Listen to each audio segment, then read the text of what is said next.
Ok, vamos a dar inicio a la conferencia Los libros, la divulgación, el universo y todo lo demás, de Raúl Múgica, que, bueno, voy a leer, ¿no? Más que hablar, porque el vínculo que existe entre Raúl y el Consejo Puebla de Lectura, y también con cada uno de nosotros, pues es muy amplio. Entonces me voy a limitar a leer.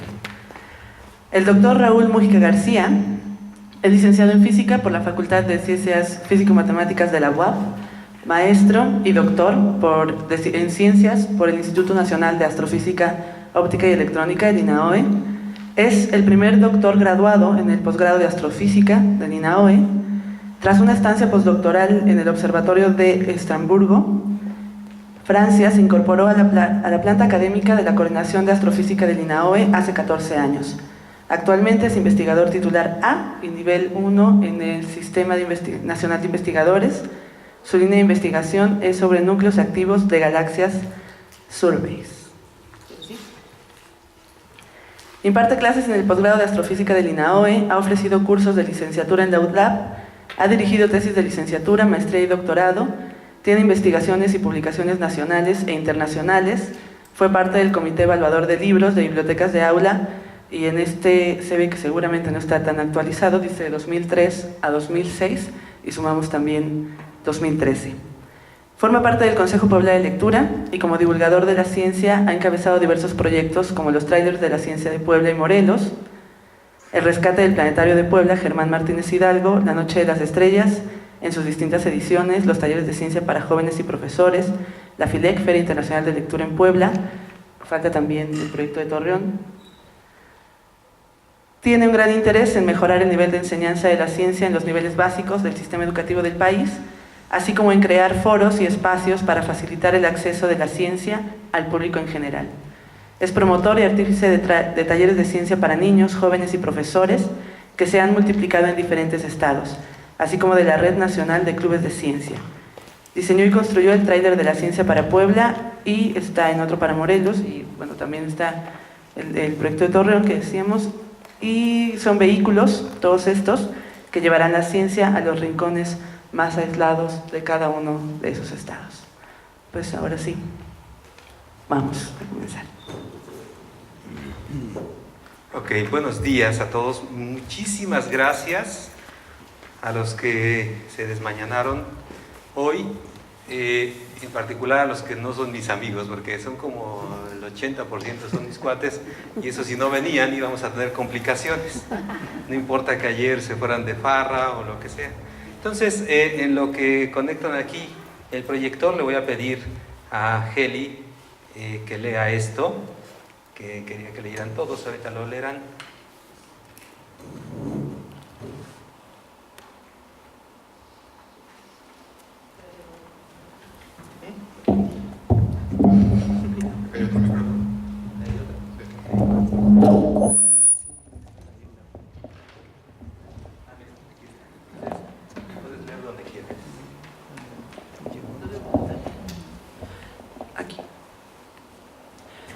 Hace unos 4.500 millones de años, año más, año menos, una estrella enana escupió un planeta, que actualmente responde al nombre de Tierra.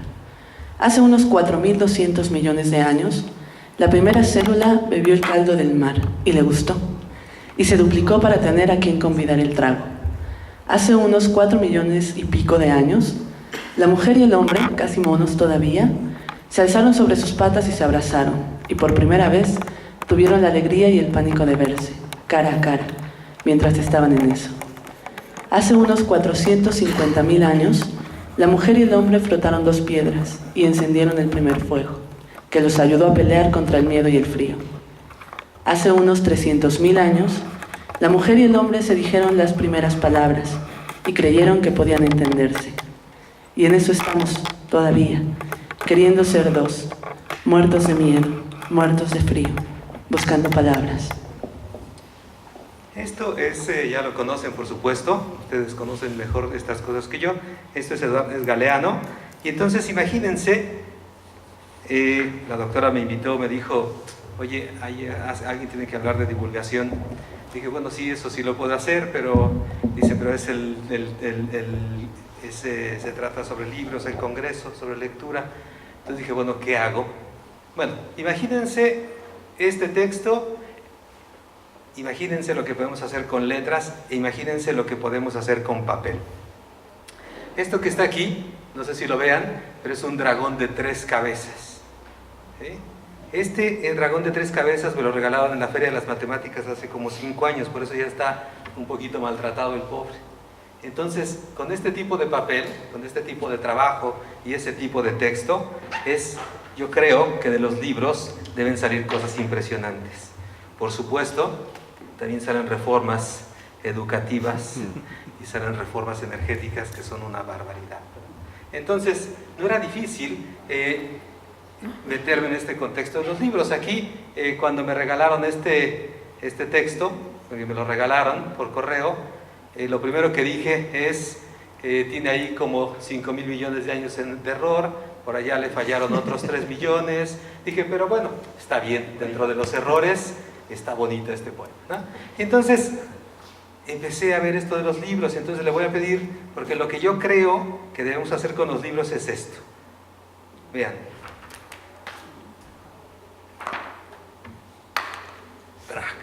Es decir, nosotros, perdón porque aquí necesitamos algo, nosotros lo que necesitamos hacer con los libros, lo que los libros pueden hacernos, es darnos una dimensión extra.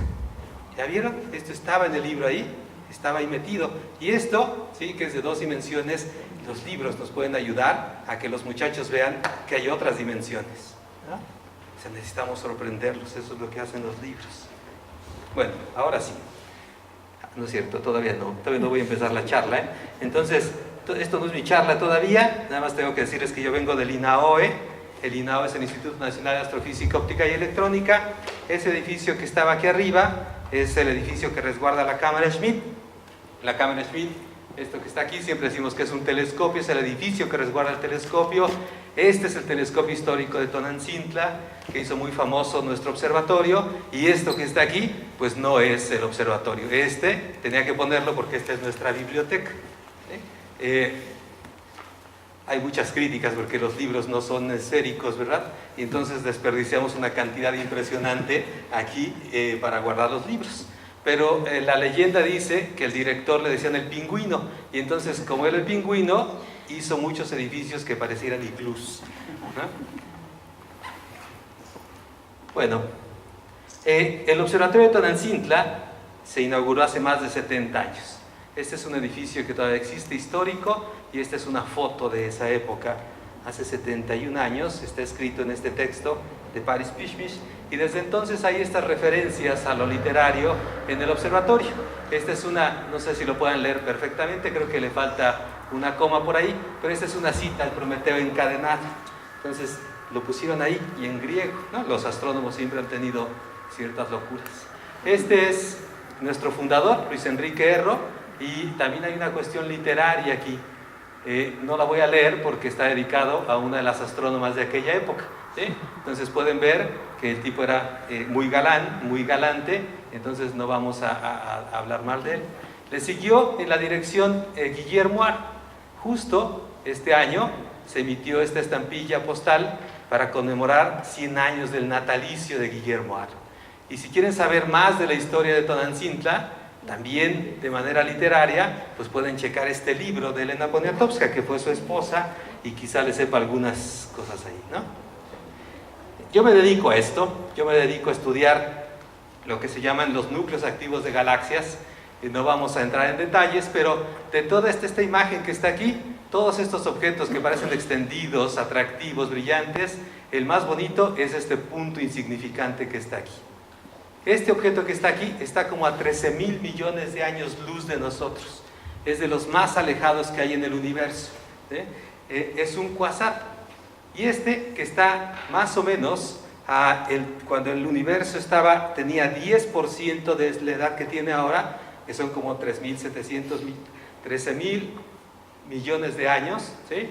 Este punto que está aquí, esa luz que nos está llegando, es cuando el universo era muy joven. Estos objetos los pongo aquí porque emiten en todo el espectro electromagnético.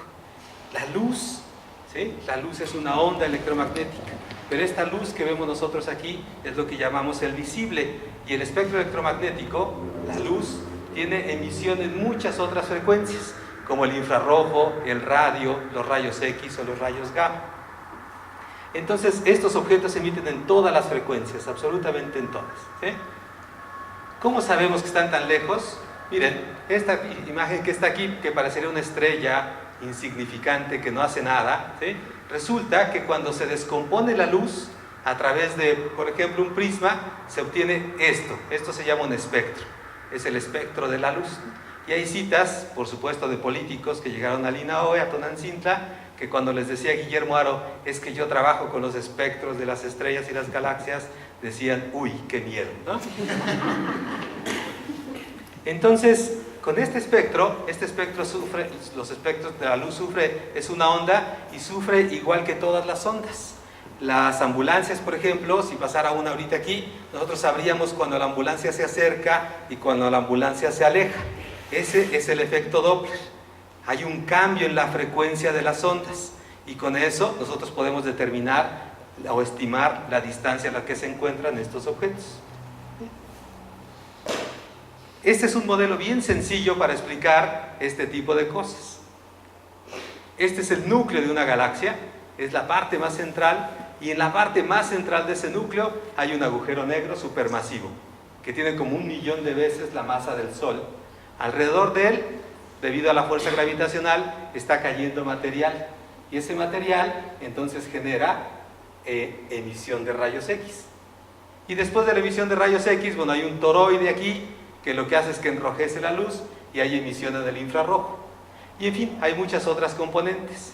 Hay muchos tipos de núcleos activos de galaxias, pero se pueden simplificar con este modelo si suponemos que lo estamos viendo desde diferente dirección.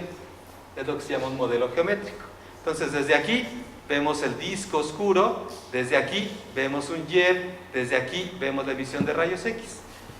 Bueno, con eso yo cumplo la parte que le prometí a una amiga que iba a estar aquí y que después de haber estado mintiendo durante todo el congreso sobre mi persona ya se fue, entonces no puedo mencionar a la maestra Chapela, ¿eh?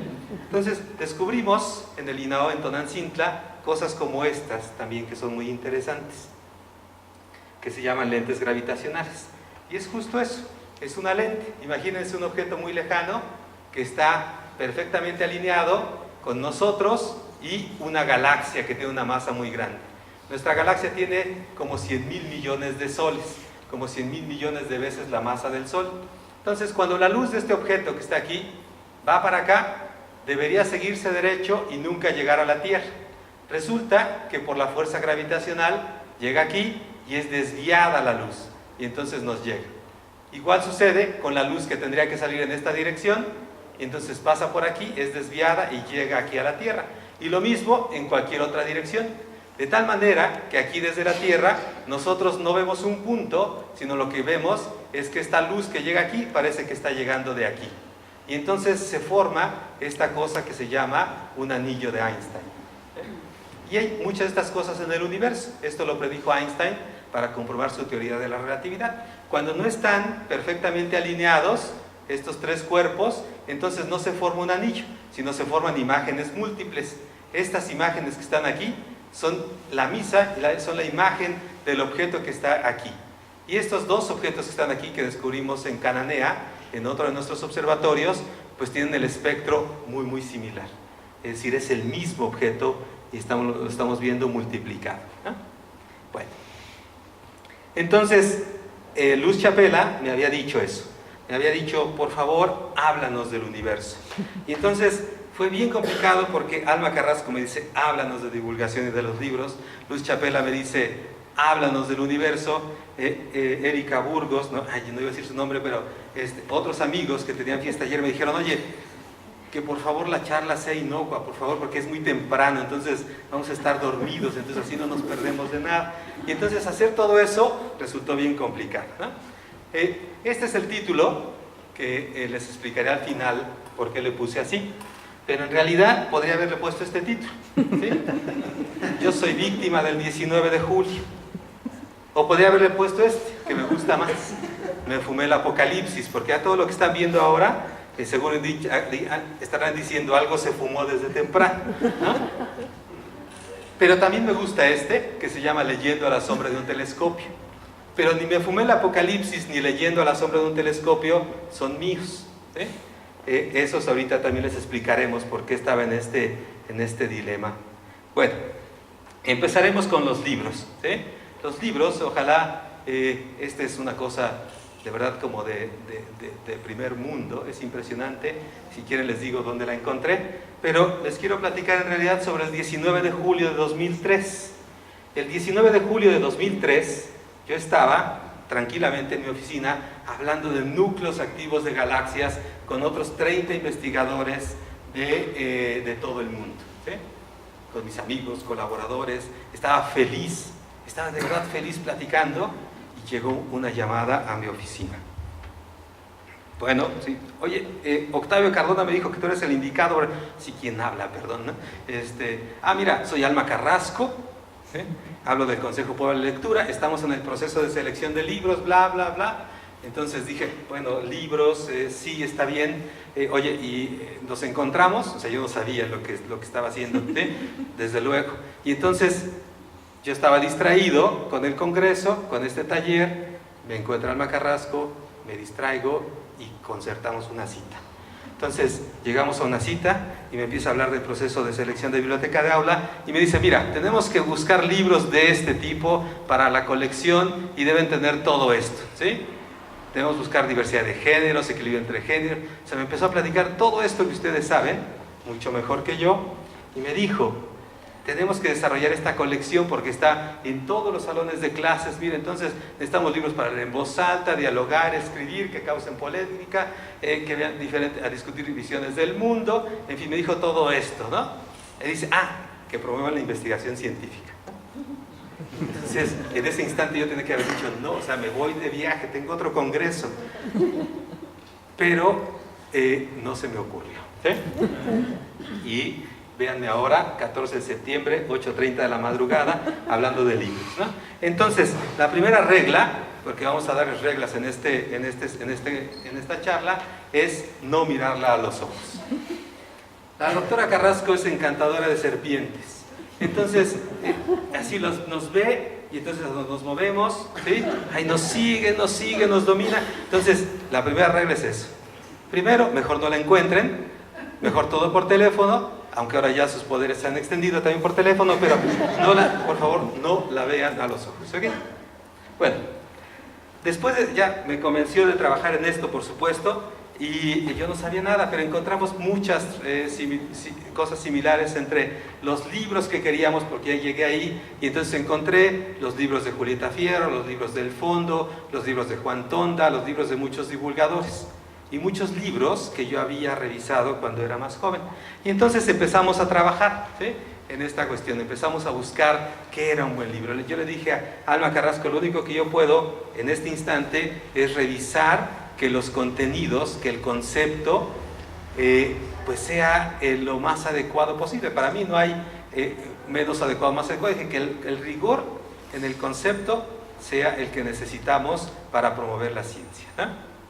Y entonces empezamos ya a platicar, encontramos muchísimas cosas, ¿sí? Y entonces dice, lo que hace un buen libro de divulgación es su forma de presentar la información. Eso sí, tiene que ser novedoso. Hay ejemplos muy bonitos como, lo voy a traer por aquí, así, ustedes ya conocen este que se llama El libro de las cochinadas, ¿no? Que es muy bonito, es un formato muy padre, llegó en el momento justo, se vendió hasta por piratería, en fin, Julieta Fierro estaba feliz de eso. Entonces, un buen libro informativo es original, o sea, no queremos libros que se estén fusilando a otros libros y menos a la Wikipedia, ¿no? Entonces, ahora ya afortunadamente podemos darle un copy-paste en los textos, darle un buscar y ver si no es el párrafo completo en la Wikipedia. ¿Sí? Entonces, le dije, yo quisiera que en los libros que estamos buscando, los científicos no aparecieran como supergenios, como seres inalcanzables, ¿sí?, o como tipos extraordinarios, que así, o sea, que se desayunaron ecuaciones diferenciales, comieron geometría diferencial y la teoría de la relatividad la manejaban desde que estaban en la cuna, ¿no? Se desconectó algo aquí. Gracias. Entonces necesitamos esto, necesitamos promoverlo. ¿Por qué? Porque si no los chavos van a decir, yo no sirvo para eso, ¿no? O sea, los chavos cuando leen, de verdad, ahí por supuesto hay supergenios, ¿sí? Cuando leen la vida de Gauss, entonces dicen, pues si a los 12 años ya debo tener un teorema en matemáticas, pues yo ya no lo hice porque ya tengo 15, ¿no? Entonces ya voy muy tarde. Entonces necesitamos promover esto, ¿sí? Esto que ustedes lo saben mejor, que son los conocimientos previos.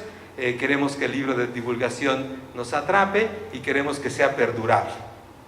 Es decir, que no salgan las noticias que aparecieron ayer o antier y que ya pasado mañana ya no funcionan, ¿no? Entonces, buscamos libros, buenos modelos. Entonces, yo siempre le dije a Alma Carrasco, la ciencia para todos, compra las N colecciones que requieres para las escuelas y manda una colección a cada escuela. Y con eso garantizamos algo. Pero hay libros del fondo de la colección, leamos la ciencia para todos, que no son muy buenos, ¿no? Hay unos más o menos y hay unos, por supuesto, muy buenos, ¿no? Empezamos a ver todo esto, incentivar el pensamiento crítico, que el lenguaje fuera pertinente, que no hubiese censura, que hubiese congruencia en las escalas, ¿no? Eso es algo muy común que salen en las ilustraciones. Y bueno, que la nomenclatura fuera consistente con lo que usamos nosotros, ¿no? Vean el tipo de cosas que encontramos, ¿sí? Este es el sistema solar, es un libro, ¿sí?, de esta autora. Dice, para entender cómo funciona el sistema solar. Y entonces ustedes pueden ver que el Sol es apenas un poquito más grande que Júpiter, ¿no? ¿Sí? Y que las distancias entre Júpiter y, Marte, las órbitas, pues son muy pequeñas. Por supuesto no hay cinturón de asteroides, ¿sí? Entonces vean la diferencia entre una cosa más aproximada, ¿sí?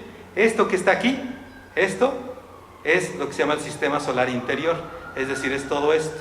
Cuando nosotros hacemos una ampliación de esta imagen, o sea, queremos ver el panorama más completo, entonces todo esto, que es el sistema interior, está aquí. Si no podemos resolverlo en esta imagen. Entonces las escalas son bien importantes para saber de qué estamos hablando.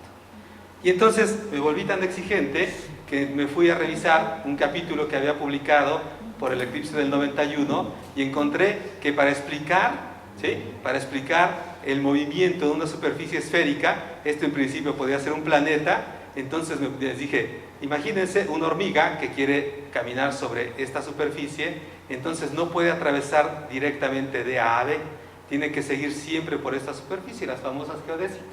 Nada más que vean el tamaño de la hormiga, ¿no? ¿Sí?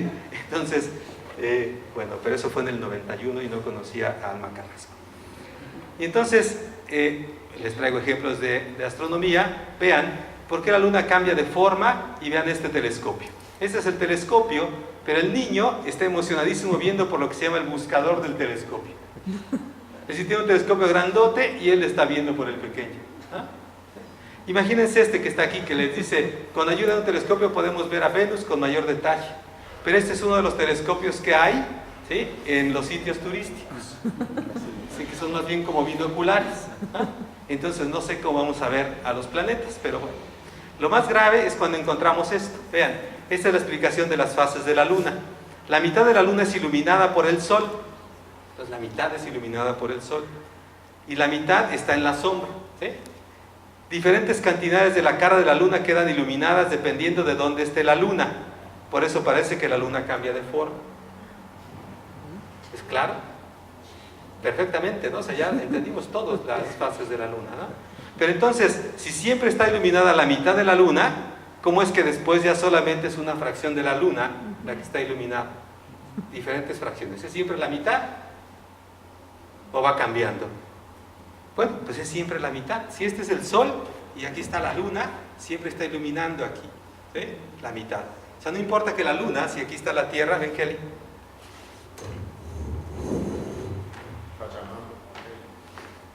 Siempre quise tener una asistente güera.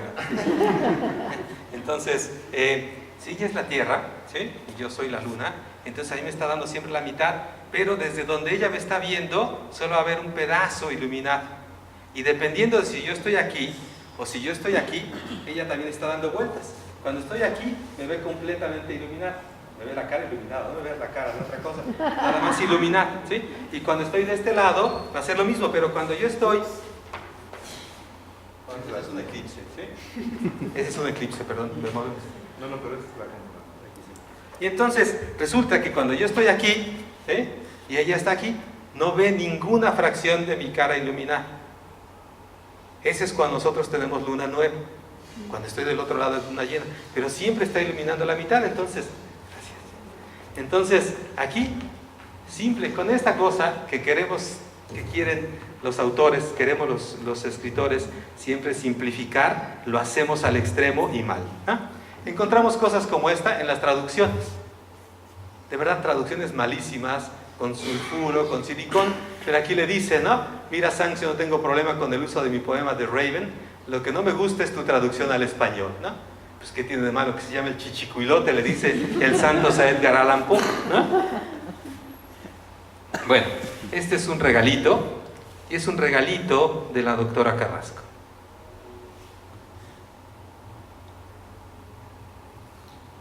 Ups, está muy amplio, ¿verdad? ¿Se ve completo?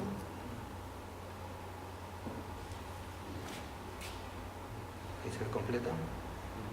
¿Sí?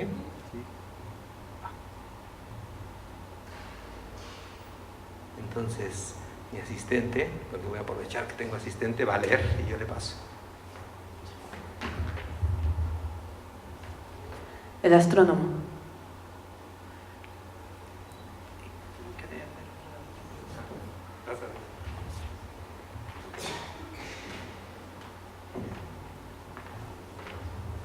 Cuando escuché al sabio astrónomo, cuando las pruebas, las figuras se alinearon frente a mí,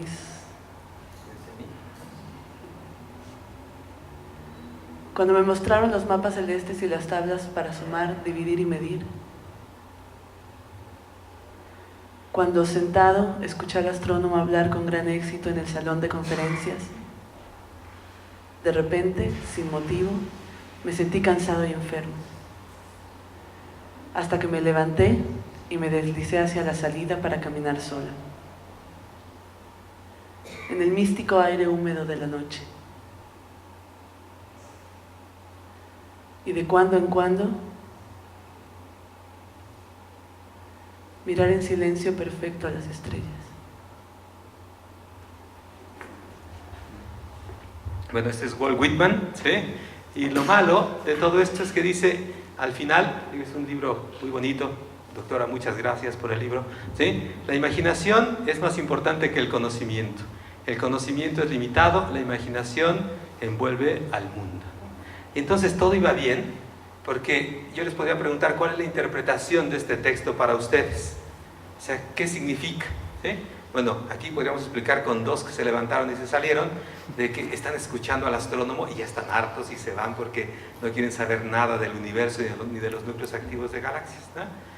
El problema de esto es que Einstein, por supuesto, no se refiere a que se deba entonces eliminar el conocimiento, ¿no? Aquí parecería eso, ¿no? Parecería que, o sea, deja a esos güeyes que saben de qué están hablando, ¿no? Mejor ve y observa tú y disfruta, ¿eh? Bueno, ese es un problema que adquirí con la doctora Carrasco. Nunca más volví a ver en mi vida los libros de la misma manera, ¿eh? Y entonces, en lugar de disfrutarlo, me puse a despedazarlo, a analizarlo, a ver todo esto, ¿eh? Ya no disfruté al astrónomo, no, sí lo disfruté al doble, ¿eh? Y entonces, la siguiente regla, ¿sí?, con la doctora Carrasco es, por favor, cuidado con los regalos que les dan, ¿sí? Seguro tienen una segunda intención, ¿sí?, que es ponerse a trabajar en los libros, ¿no? Bueno, hay otros ejemplos que me gustan mucho. Uno es el curioso incidente del perro a la medianoche.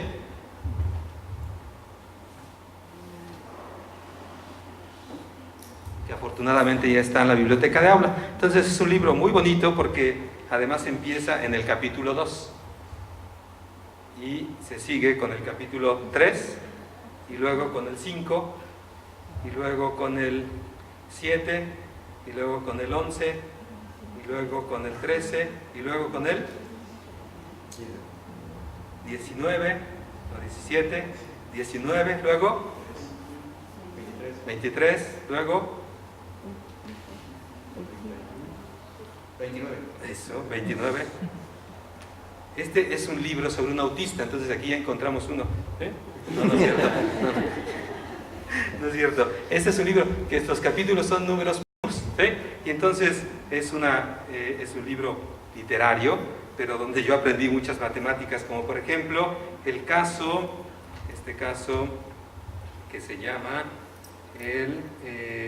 la historia del problema de Monty Hall. El problema de Monty Hall, voy a tener que leerlo. Dice, es en un concurso de televisión y el niño es un niño, lo está analizando. Dice, estás en un concurso en la televisión. En este concurso la idea es ganar como premio un coche. El locutor del programa te enseña 3 puertas. Dice que hay un coche detrás de una de las puertas y que detrás de las otras 2 hay 2 cabras. Te pide que elijas una puerta. Tú eliges una puerta que no se abre todavía.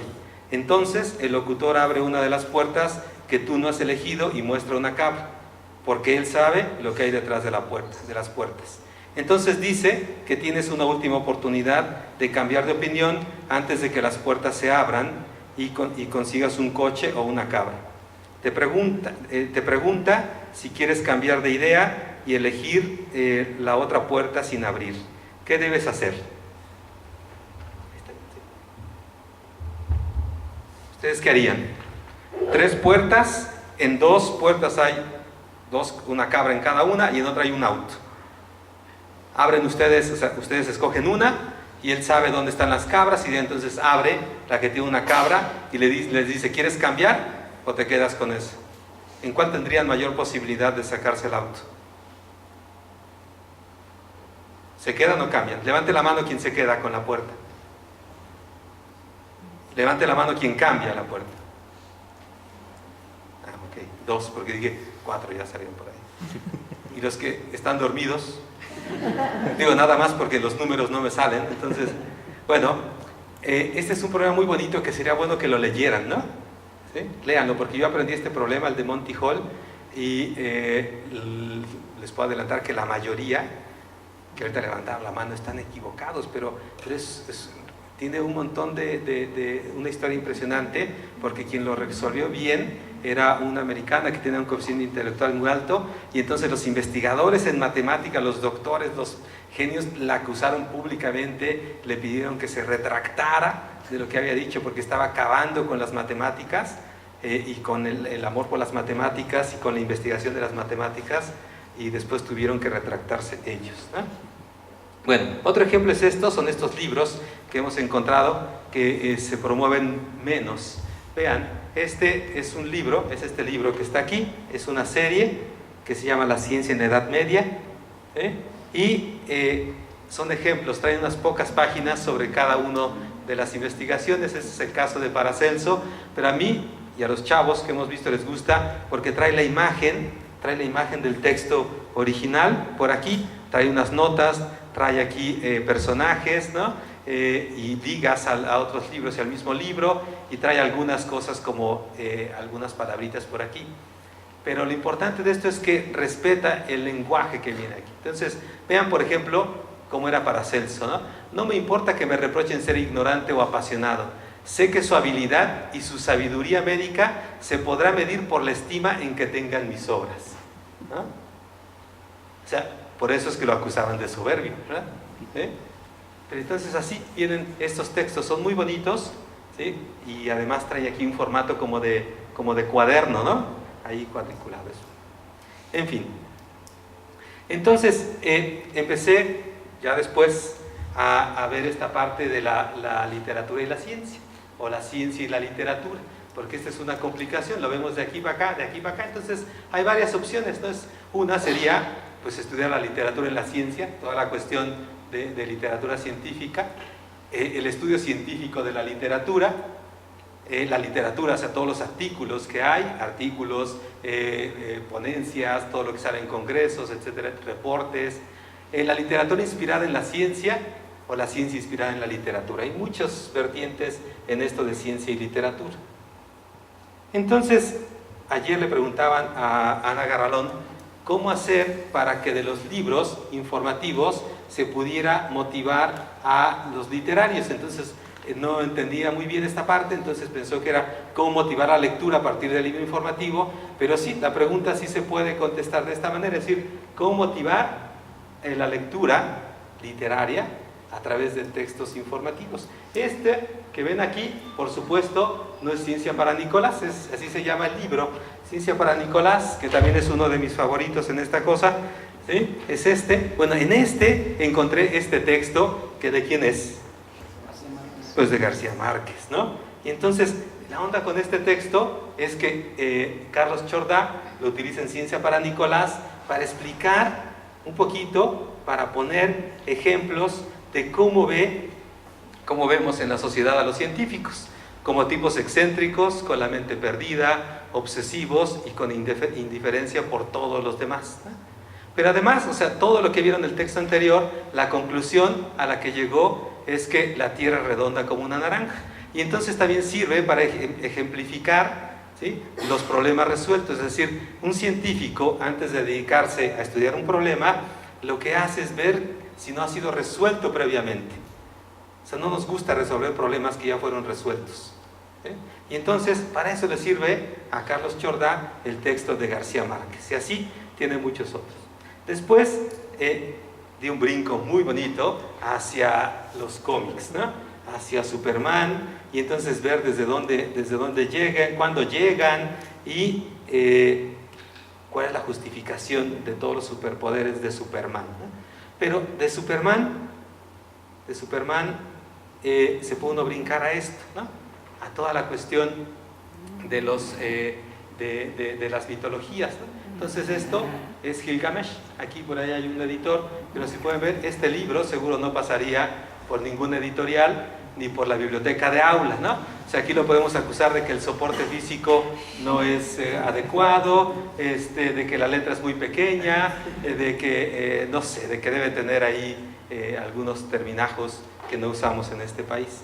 Entonces, de ahí, a través de los superhéroes, de los cómics, uno puede llegar a la parte mitológica, puede uno irse hacia los griegos, puede irse uno hacia los nórdicos, ver todas estas historias de los superhéroes de toda la antigüedad. Pero lo más padre, yo lo utilizaba, era pues para esta cuestión de rayos X. Ya les dije que yo trabajo con rayos X, emisión de rayos X, y Superman es el que tiene vista de rayos X, ¿no?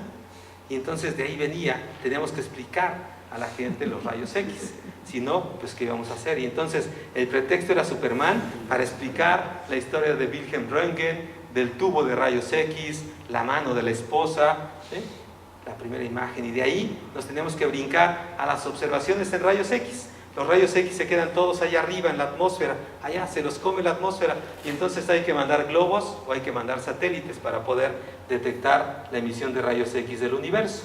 Y es muy complejo, o sea, es muy complejo el sistema. Los telescopios no son como este que está aquí, ¿sí? Son telescopios que tienen los espejos alrededor, o sea, no los tienen al fondo, sino alrededor, y utilizan unos principios que, si nos da tiempo, vamos a verlos aquí con un ejemplo, ¿no? Pero lo importante era que podíamos enseñarles física a través de Superman. Podemos tratar de explicar su fuerza, podemos tratar de explicar por qué vuela, podemos, por ejemplo, hablé de cómics alguna vez en Durango, y entonces les decía, viene Luisa Lane, que siempre está metiéndose en líos, y entonces Luisa Lane está cayendo de un edificio de 500,000 pisos, ¿no? Y entonces Superman, o sea, va y lo suelta, y justo, o sea, después de 500,000 pisos, Superman la detiene a 3 milímetros del suelo, ¿no? Porque hay que hacerla de emoción. Bueno, a 3 milímetros del suelo, cuando Superman llegue y agarre a Luisa Lane, ¿saben qué le va a pasar a Luisa Lane? Luisa Lane no va a morir de amor por Superman, va a morir porque se le van a desbaratar todos los huesos, ¿sí? O sea, no importa que la detenga a 1 milímetro, o a 1 metro, o a 10 metros, ¿sí? El impacto es el mismo. El momento que ya lleva ella en la caída es muy grande. Y entonces da lo mismo que la detenga Superman o que se estrelle en el concreto.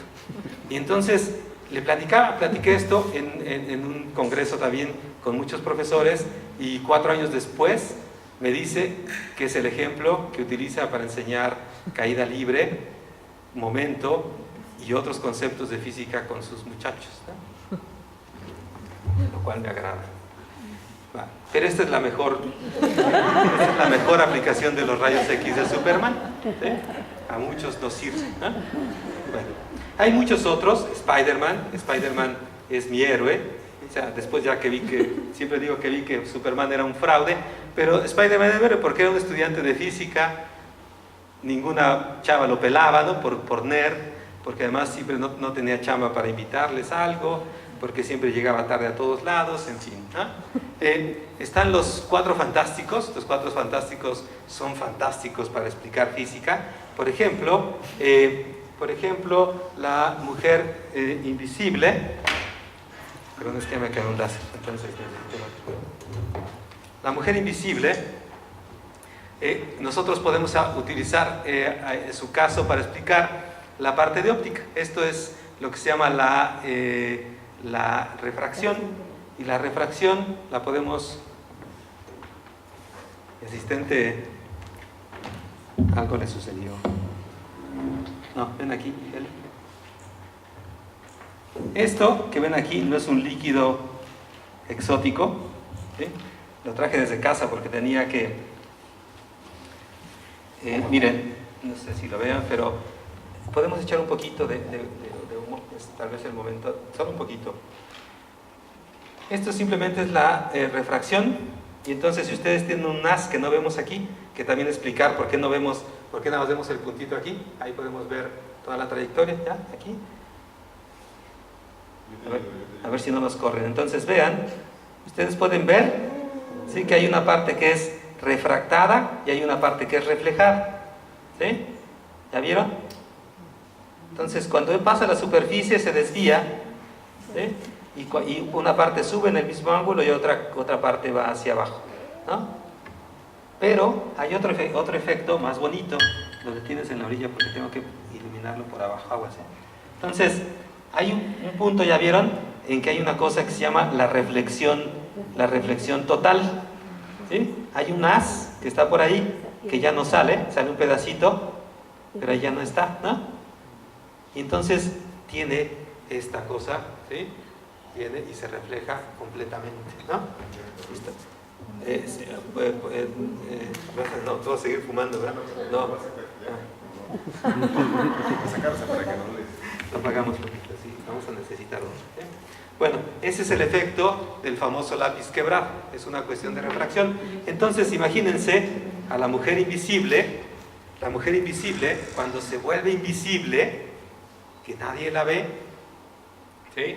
Entonces la luz que debe llegar a sus ojos, que debe pasar por aquí, si se vuelve completamente transparente, pues la luz se va a seguir derecho, ¿verdad? La luz va a seguir derecho. En nuestro ojo, cuando pasa por esta lente, se desvía, y entonces se desvía y se forma la imagen. Pero si aquí no hay nada, si esto es transparente, pues no va a generar ninguna imagen. Entonces la mujer invisible no va a ser la mujer invisible, va a ser la mujer ciega, ¿sí? O sea, no va a poder formar imágenes, no va a ver dónde está, no va a ver nada, ¿eh? Y entonces podemos usar estas cosas además para hacer a ustedes una prueba y que nos digan los nombres de las partes del ojo, ¿verdad? Los rayos, como este láser, como los rayos láser, también son muy bonitos, ¿no? En el espacio no hay ningún medio en el cual el láser, la luz, pueda ser dispersada. Aquí apenas si lo podemos ver, y ya se nos acabó el humo, pero no, por aquí quedó humo todavía. Ustedes pueden ver ahí, podemos ver la trayectoria que tiene el láser y la podemos ver por el efecto de la dispersión de las partículas que están aquí. O sea, si hay mucho humo, entonces por eso lo podemos ver, ¿ah? Pero en el espacio casi no hay partículas, la densidad es muy baja. Entonces no podemos ver cuando la estrella de la muerte está concentrando el haz para destruir a los planetas, ¿no? Tampoco podemos escuchar las explosiones porque no hay un medio en el cual se transmitan las ondas sonoras, ¿no? Bueno, hay muchos ejemplos de los superhéroes, ¿no? O sea, todos estos, aquí pueden ver el lazo de la verdad, o sea, los detectores de mentiras, la cuestión genética, la cuestión de las ondas. ¿Se acuerdan aquí? El Daredevil cuando ve a Jennifer Garner en la lluvia, ¿no? Porque es ciego, entonces la puede ver nada más porque le está llegando el sonido, las ondas, o sea, lo recrea, ¿no? Bueno, si fuera Jennifer Garner, hasta yo dejo de ser ciego, pero cuestiones de adrenalina, ¿no? O sea, en fin, hay muchas cosas que pueden tratarse en esto, ¿no? Hay otro tipo de cómics como este, como Tintín o Tantán le llaman los franceses, donde vienen ejemplos como este. Aquí es muy bonito preguntar a los muchachos si será suficiente el peso de Tintín para poder levantar una viga a través de este aro, ¿no? O, por ejemplo, aquí, saber si la velocidad que lleva, de 13 kilómetros por segundo, es suficiente para que ya puedan abandonar la Tierra. Eso se llama la velocidad de escape. Y hay muchos, muchos ejemplos. Este libro es muy bonito, se lo recomiendo, se llama La física en preguntas y tiene muchos ejemplos de estos. 5 minutos, tengo todavía como 200 diapositivas. El tiempo es otro, ¿sí? Y bueno, me voy a brincar entonces a contar historias también. Después me puse a ver que contar historias era muy padre, ¿sí? Se puede uno acercar a los chavos contando la historia del peleonero. El peleonero es Galileo Galilei, ¿sí? O esta historia de la guerrera silenciosa. Ayer Luz Chapel hablaba de las, ¿cómo les llaman ustedes? Las microhistorias, algo así. Bueno, pueden hacer microbiografías, ¿sí? No tan buenas como esta, porque esta la hizo ella misma, ¿sí? Esta es otra historia. Hay otra historia del olvidado, ¿no? Que es Wallace. Después nos acercamos a los clásicos. Es bien bonito acercarse a los clásicos. Por ejemplo, este médico, Francesco Redi, fue el que acabó con lo de la generación espontánea, y lo que él mismo narra es que se inspiró en este canto, en el canto 19 de la Ilíada, donde dice, ¿sí? Ahora me armaré, pero temo que mientras tanto penetren las moscas por las heridas que el bronce causó al esforzado hijo de Menelao. ¿Se acuerdan? Que matan a su supercuaderno, y entonces se enoja Aquiles, y va, pero entonces se preguntaba él por qué tendría que cubrirlo para que no penetren las moscas, cuando en esa época se pensaba que las moscas se generaban en el cuerpo muerto, ¿no? Ahora sabemos que llegan y se depositan y ahí tienen sus huevecillos. Pero dice este médico que se inspiró en esta cosa clásica, ¿no? La divulgación, es que apenas voy en la divulgación. Entonces, me voy a apurar, ya lo prometo. Vean, este es un error, aquí hay un error en esta imagen, ¿sí? El error en esta imagen, que no les voy a preguntar ahora cuál es este, ¿sí? El error en esta imagen es que los niños están interesados en lo que está hablando un científico aquí, ¿sí? Ese es el error, ese es el Consejo Puebla de Lectura, esos son los baños de ciencia que también la doctora Carrasco dijo, tengo un patio precioso en el Consejo, sería formidable hacer unas actividades ahí, ¿qué te parece? No tienen que ser cada semana ni cada mes, cada cuando puedas. Entonces llevamos desde 2005 haciendo una vez al mes, ahora al inicio fue cada semana, una vez al mes tenemos un taller de ciencia para niños que se llaman baños de ciencia. Esto es una nueva manera de trabajar con los dinosaurios. Esta es una compresora y allá al fondo en la pared ponen una maqueta con los dinosaurios pequeñitos, ¿eh? Y entonces agarran una presión y le avientan una pelota y entonces simulan la destrucción de los dinosaurios, ¿eh? Hay serpientes, ¿sí? Sin molestar a los presentes, hay química, ¿sí? Esto lo hacen con popotes, con rafia. Hay muchísimos temas que hemos tenido en el Consejo, pero también en Tonancinto, en el INAOE, también en el GTM, en el Gran Telescopio Milimétrico, en Ciudad Cerdán, en Atzicintla. Hemos llegado hasta Oaxaca, por supuesto en el MUFI, en la biblioteca, ¿sí? Alma va a llorar, se ve ahí el corredor turístico de Oaxaca, y llegamos también, por supuesto, a Durango. Tenemos muchísimas sedes después de que alguien ofreció el patio de su Consejo Puebla, ¿sí? Entonces, ¿cuál es la onda con los libros ahí?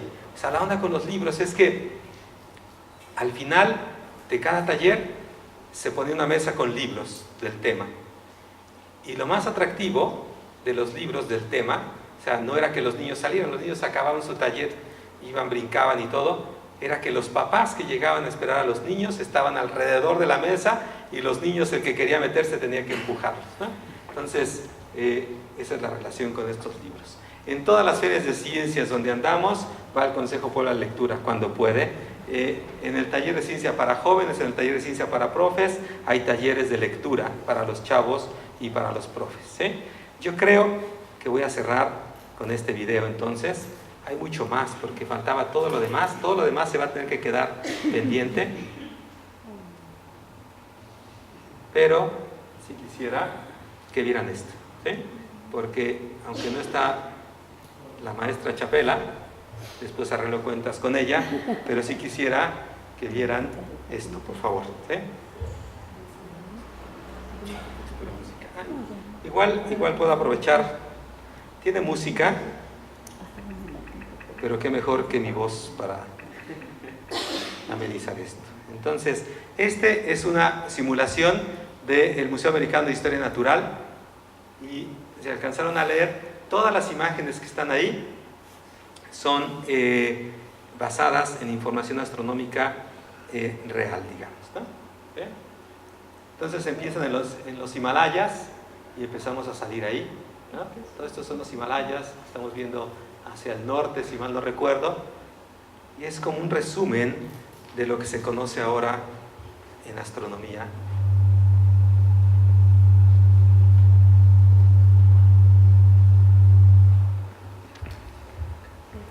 Ese efecto es bonito, ¿verdad?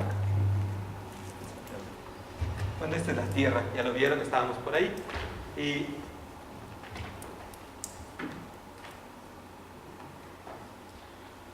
toda esta es la parte de los satélites artificiales. Ustedes pueden ver, tienen diferentes órbitas. Esto que ven aquí, también es la trayectoria de los satélites. Son satélites artificiales un poquito más, con órbitas más extendidas, ¿sí? Todos estos son órbitas de satélites, ¿okay? Todo esto está dibujado ahí nada más para que podamos ver la escala, ver dónde estamos, dónde mandamos nuestros satélites. Ese es por supuesto el Sol.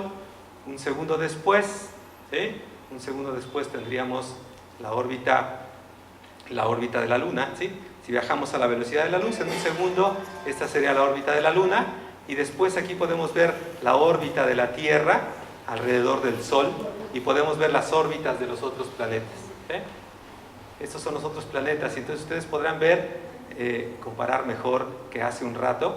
Vean, ese sería, ¿sí? Apenas se ve aquí la órbita del último planeta, ¿no? Entonces ya en un día, a la velocidad de la luz ya nos fuimos. Después podemos ver estas cosas que les llamamos las constelaciones zodiacales. Eso también es para otra charla, pero estas constelaciones, las constelaciones con las estrellas con las cuales formamos todas las constelaciones en el cielo, están muy cerquita de nosotros, ni siquiera alcanzan el primer brazo en nuestra galaxia espiral. Entonces ahí está, el sistema solar, ya salimos de ahí, esa esfera que apareció, son las primeras señales que salieron de nuestro planeta. Estamos por aquí en esta galaxia que se llama la Vía Láctea, tiene como 100.000 años luz. Aquí empezamos a ver las galaxias cercanas. Estas son las galaxias que nosotros hemos ya observado, ¿sí? Todas estas son las que nosotros hemos observado, estos que se ven aquí. Esto es lo que no hemos observado todavía no hemos mapeado el cielo en esta parte. Esto que ven aquí son los famosos cuasares que les hablé. Como son más brillantes, los podemos ver más lejos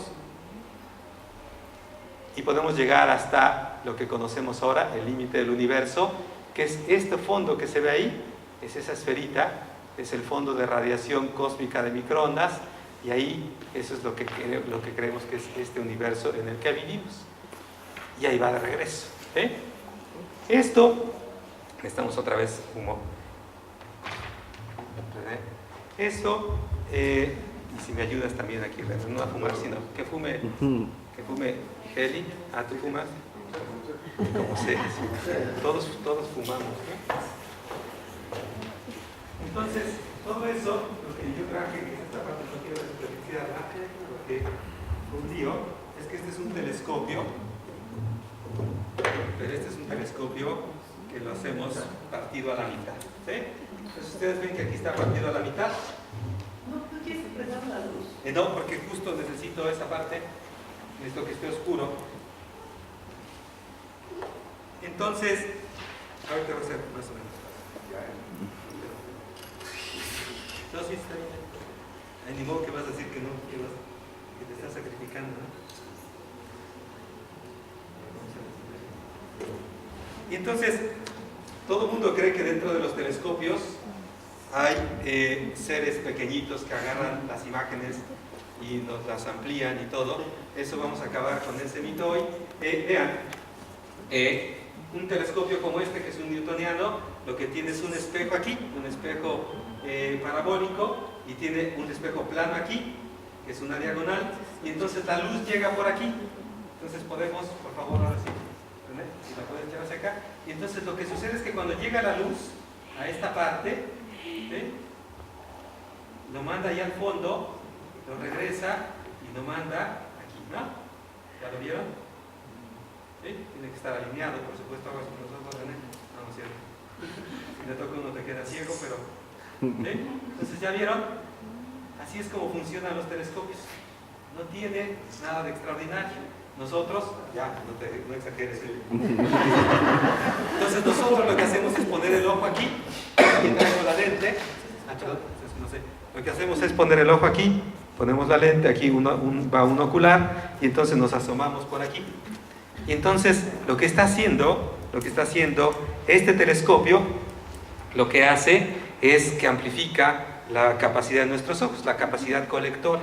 Entonces toda la superficie está llegando luz, le está llegando luz a todo ese espejo lo está concentrando en el otro y después lo manda al ojo, y entonces por eso es que podemos ver objetos más débiles, que ese es otro de los mitos que hay, que siempre nos dicen hasta dónde puede observar tu telescopio. Nuestro telescopio no puede observar hasta ciertas distancias. El telescopio lo que puede hacer es observar hasta objetos más o menos débiles. Eso es lo que hace, colecta la luz. Todo esto que ustedes vieron, todo esto se ha hecho a través de información que se colecta con este tipo de instrumentos. ¿Sí? Más grandes, por supuesto. Hay telescopios gigantescos que tienen un espejo de 10 metros de diámetro. Hay radiotelescopios aquí en Puebla, del INAHOY, que tienen una antena de 50 metros de diámetro. 50 metros de diámetro es como unas 4 veces este salón, ¿sí? Probablemente es como una media manzana, cualquier manzana del centro de Puebla. Eso es lo formidable, porque después de que observamos, ya me voy a callar, ¿sí? Después de que observamos este tipo de videos, o sea, lo que sucede es que decimos, como en los velorios, ¿no? No somos nada, ¿no? Entonces, lo que yo digo, o sea, cada vez que me dicen eso, de que no somos nada, en realidad yo les digo lo contrario. O sea, somos unos tipos tan brillantes en general, los seres humanos, que hemos logrado solamente colectando la luz que nos llega de las estrellas del universo, hemos logrado saber dónde estamos en el universo. ¿Sí? Nos sorprende. Las imágenes astronómicas nos sorprenden. Los libros tienen que ser eso. Los libros tienen que abrir el universo y tienen que mostrarles a los chavitos, tienen que mostrarles, ¿sí?, que los humanos escriben esos libros, que han logrado escribir esas cosas impresionantes. ¿Sí? Le voy a dejar aquí porque me faltó todo lo demás, pero si a lo mejor a través de las preguntas podamos ver lo que se quedó ahí atorado. ¿Ok? Muchas gracias.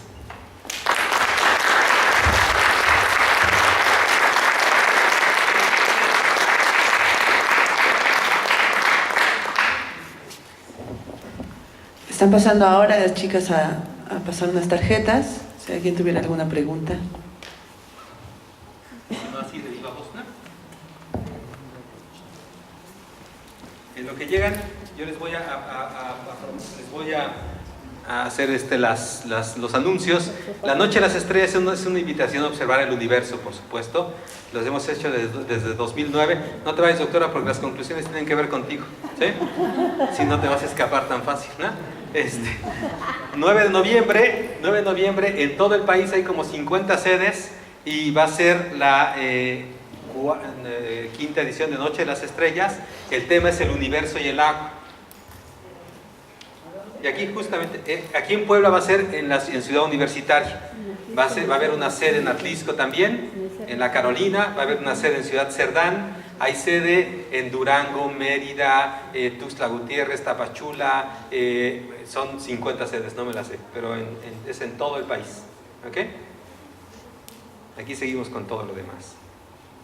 ¿Ok? Dime. Me fumé el apocalipsis leyendo las sombras del telescopio. ¿Qué opinas de leerles a los chavos solo una parte del cuento sobre temas de ciencia y pedirles que ellos escriban el final? Yo hago esto con mis chavos de prepa. Los que saben de esas cosas son los talleristas. Aquí está Erika y están otros. ¿Sí? ¿Alcanzaron a llegar alguien de tu grupo ¿sí? Sí, ya vi uno. Es que no lo veo como está en calidad de bulto. Entonces, yo creo que sí. Eso más bien hay que verlo con los que hacen estos talleres. Yo creo que más bien como se hace siempre en este literario, ¿se acuerdan cuando despertó el dinosaurio estaba allí? Todavía de Monterroso. Yo, por ejemplo, lo utilizo cuando doy talleres a profesores para que me escriban sobre el universo. En lugar de dinosaurio, escriben sobre el universo. Y ellos se siguen. Creo que es una técnica que utilizan la gente de literarios. Y entonces yo creo que se puede aplicar informativo sin ningún problema. ¿Qué sabes sobre las burbujas de Hubble y qué puede comentar sobre la materia y la energía oscura? Bueno, eso es también como para otras conferencias solamente de astronomía, pero lo que les puedo decir sobre materia oscura y energía oscura, que eso probablemente todavía no ha llegado así muy claro a todo público, es que cuando nosotros no entendemos algo le decimos oscuro, ¿no? Eso es en todos lados, pero la materia oscura se sabe que existe por los efectos cinemáticos y dinámicos alrededor de las galaxias. O sea, se puede ver digamos, el efecto cinemático y se puede calcular la velocidad a la que está rotando una galaxia, y entonces en principio cuando acaba la luz de la galaxia debería acabar la masa que tiene y la curva esta que se grafica debería desaparecer, debería decaer. Bueno, pues resulta que no, resulta que esa curva continúa como si hubiese más masa afuera, y es una masa que no podemos ver. Como no podemos ver, le llamamos materia oscura, ¿sí? Pero no sabemos de qué está hecha todavía, es un buen porcentaje, pero hay todavía una cosa más complicada, y es que el universo se está acelerando. O sea, todas las galaxias se están alejando unas de otras, pero se están acelerando. Para que algo se acelere, se requiere energía, y esa energía no sabemos dónde está. Y como no sabemos dónde está, le damos energía oscura, ¿sí? Eso es. La burbuja de Hubble, tengo que revisar un poquito más a qué se refiere, ¿sí? Si me pregunta ahorita, afuera, bueno, cuando acabe esto, lo vemos, ¿no? En lo que llega otra pregunta, el título de MEFU, frecuencia fuera de rango.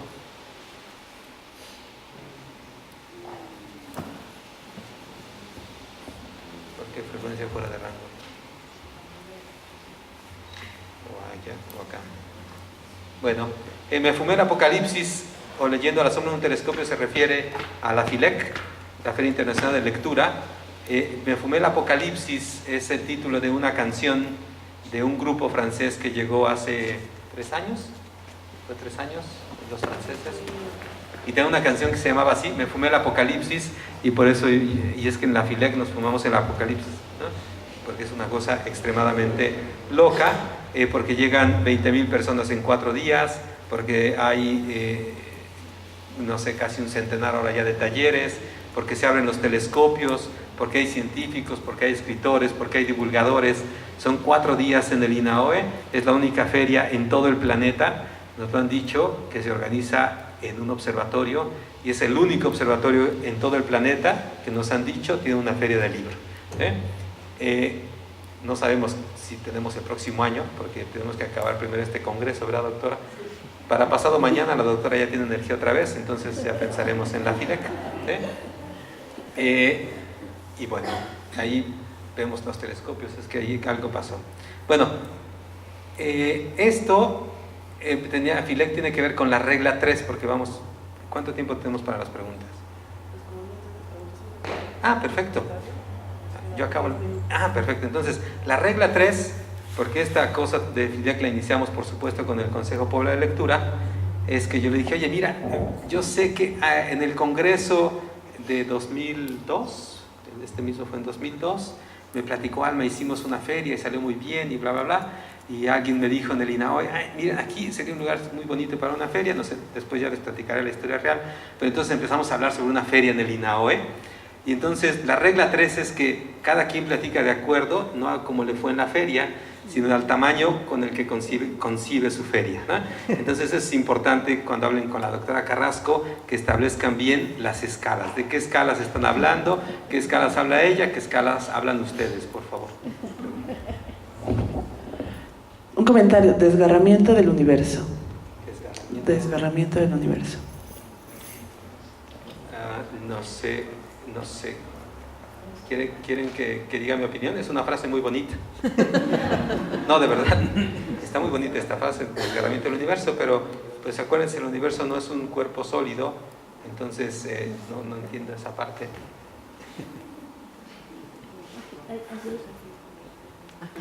Angie, ¿de qué lado está? No, por lo que leí en una revista, según como usted dice, el universo se acelera.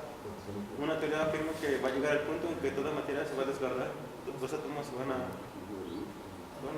separar. No, o sea, el universo, ¿cómo va a acabar? O sea, el universo está acelerando, se va a estar expandiendo, y entonces la energía que nosotros vemos, la luz que nosotros vemos, es de las estrellas principalmente, y entonces una estrella se le va a acabar su energía y se va a ir enfriando, y entonces se va enfriando, y el universo se va extendiendo, y vamos a acabar en un universo frío, sin luz. Eso es lo que va a acabar. O sea, no va a haber o sea, no tiene por qué separarse, la gravedad va a seguir ahí. Es una teoría. Sí, la gravedad sigue ahí, ¿sí? Es como esta otra teoría que se llama sobre los multiversos. Entonces, ¿se acuerdan? ¿Vieron todo este mapa que conocemos ahora? Esta esferita es como nuestro universo, ¿sí? Bueno, lo que dicen es que hay otros universos, no fuera de ese, sino donde hay otro tipo de leyes de la física. Por ejemplo, otra ley de la gravedad, o sea, la gravedad tiene otros valores, etcétera, etcétera. Entonces, esa hasta ahora es como una parte matemática, es la posibilidad matemática de todo esto, y pues va a ser complicado, ¿no? Va a ser complicado probarlo, pero es una buena teoría. ¿Sí? Bueno, todo lo demás tiene que ver con esto. Este es el tráiler de la ciencia de Puebla. El tráiler de la ciencia es ese, se abre, se extiende, se forma una sala como de experimentos, y por supuesto tiene que llevar una biblioteca, ¿sí? La biblioteca que lleva el tráiler de la ciencia de Puebla es es un cubo que cuando se expande se vuelve un robot. ¿Ya lo vieron? Es un robot que está leyendo. ¿Ella quién es? Angélica. Es Angélica, ¿verdad? Sí. Angélica está aquí leyendo con los niños porque es quien lleva estos proyectos. Entonces, para Morelos hicimos lo mismo, pero entonces al tipo loco que trabaja con nosotros, como era el satélite Morelos, pues dijo, pues le ponemos una forma de satélite. Y entonces esta es la biblioteca del tráiler de Morelos. Y para el de Torreón, que no está aquí, el de Torreón tiene la forma de un rover, como el Mars rover, él se llama el Book rover, ¿no? O sea, como estos, y es muy bonito. De todo lo demás está también este planetario de Puebla. El planetario de Puebla, yo supongo que algunos lo conocieron, era una barbaridad, estaba completamente descuidado y abandonado. Y entonces hablamos con Benjamín Urtis, que es nuestro gurú en esta parte de diseño, y entonces nos ocurrió hacer todo esto, ¿sí? En lugar de esa cosa de madera que había ahí en medio, dijo, ¿por qué no ponemos un planeta? La única idea que yo le di es, yo quiero que sea una cuestión de conservación ambiental, y entonces dije, pues órale, entonces vamos a poner el planeta y unos astronautas que estén dándole mantenimiento, ¿no? Y aquí esta nave es con la que se van a dar el rol por allá y en sí, ¿no? ¿Sí? Y entonces, pues sí lo logramos. Este es el planetario ahora. Esta es una cosa como de 30 y tantos metros de diámetro. Está todo este planetota, están los astronautas, y por supuesto, ¿sí? Esta era la idea de la biblioteca, y en el planetario de Puebla hay una biblioteca, hay una zona de lectura. Esta creo que es Nara, ¿no? ¿Sí? ¿Eres tú, Nara? Creo que sí. Nara estaba por allá. Entonces aquí está trabajando con chavitos. Estos son los sillones impresionantes. Ya cambiaron como 5 veces la tela de los sillones donde se sientan a leer. Aquí están los libros también. Y este es este espacio. Entonces en todos lados están los libros, ¿no? ¿Hay otra pregunta? Qué bueno. Entonces, miren, este es otra cosa donde estamos, que es de todo lo demás, que es el suplemento Saberes y Ciencias. Hay aquí algunos para los que quieran llevarse. Y solamente para que vean, yo tengo aquí un par de cosas que escribo, que me cuesta mucho trabajo escribir, pero para que vean, por ejemplo, el efecto de la ciencia y la literatura. Este número, el penúltimo, estuvo dedicado a la divulgación científica, y el texto que escribí se llama Aquí viene el sol, si mal no recuerdo. ¿Está aquí? ¿No está aquí? ¿Dónde está aquí? Es en el último, en el de materiales. Aquí viene el sol. Lo que hago es utilizar el libro, un libro que van a hacer la envidia de todos. Voy a hacer la envidia de todos porque es el último libro de Luz Chapela, que se llama Abracadabra, que por supuesto no está todavía en librerías, pero pues yo como soy su cuaderno, ¿no? Entonces yo lo tengo, y entonces habla del changuito que descubre el sol, y entonces cuando descubre el sol encuentra que el sol le salva la vida, y entonces yo empiezo a hablar del sol como fuente de vida, y de ahí me sigo, ¿no? Pero eso tienen que leer en el suplemento. Ayer que hicimos la presentación estuvo muy buena la presentación, porque la gente que llegó éramos poquitos, se hizo bastante buena discusión sobre conservación ambiental, porque estaban unos muchachos de un grupo que se llama Tras las Huellas, y hablamos de esta conservación ambiental en parques, en volcanes, en las carreteras y todo, pero salió de todo. O sea, hubo comentarios hasta de que 3 puñetas eran mejor que el tafil. Eso se quedó así para la posteridad en esa discusión, en esa presentación del suplemento. Y nos hicieron muy buenos comentarios sobre la formación de escritores a través de este suplemento, ¿no? A través de este tipo de actividades. Ya son casi 2 años, es una labor bastante pesada, pero ahí vamos, ahí está. Hay una sección de libros. El encargado es Alberto Cordero, y me dijo, por favor, comenta en el Congreso que soy mal lector, pero lo hago frecuentemente, ¿no? ¿Sí? Entonces él tiene la sección. Entonces, las conclusiones. 1. Primero es, ya lo vimos, no hay que verlas directamente al espejo, a los ojos, ¿sí? En todo caso, pongan un espejo, ¿sí? O sea, para cuidarse, por favor. Entonces, no las vean nunca directas a los ojos. No acepten sus regalos a menos que les explique el motivo del regalo. Tienen que establecer sus escalas, sus sistemas de medición, ¿no? Pero si de plano persisten en las colaboraciones, ¿sí?, corran y cuéntenlo a quien más confianza le tenga, por favor, ¿sí? Bueno, en realidad la conclusión es esta. 1 es que todo este trabajo, es la penúltima, todo este trabajo tiene que, ¿estoy a tiempo? Sí. Perfecto, está perfectamente medido, tiene que ver con la red. O sea, este congreso impresionante, al que yo felicito a Alma Carrasco y a todos sus chavos, y a toda esta, también está soportado por un montón de gente. Todo hay una red. Esta es la red que yo pongo en la parte de divulgación, pero Alma Carrasco tiene una red, no sé, como de unas 20 veces esto. Y eso es lo que hace posible, que estas iniciativas de lectura, que parece que, por supuesto no parece, es claro que a las instancias que deben no les importa, pueden salir. O sea, solamente a través de estas colaboraciones es que podemos seguir trabajando en esto. Y entonces, otro título para la charla sería como la canción de Pink Floyd, ¿no? O sea, Together we stand, divided we fall, ¿no? O sea, juntos la vamos a hacer, divididos ya valimos, ¿no? Es más o menos una traducción un poco libre, pero más o menos es lo que dice, ¿no? Y entonces esta es la verdadera conclusión, y es mi petición. Si los científicos divulgadores estamos promoviendo la lectura y la escritura, pues no sean gachos, ustedes promuevan la ciencia, ¿ok? Y ahora sí, muchas gracias. Bien, pues nada más. Quisiera entregar un poco de constancia, Raúl, tu regalito. Muchísimas gracias por este espacio, y esta mesa quedó como mesa después de las fiestas, ¿verdad? Gracias.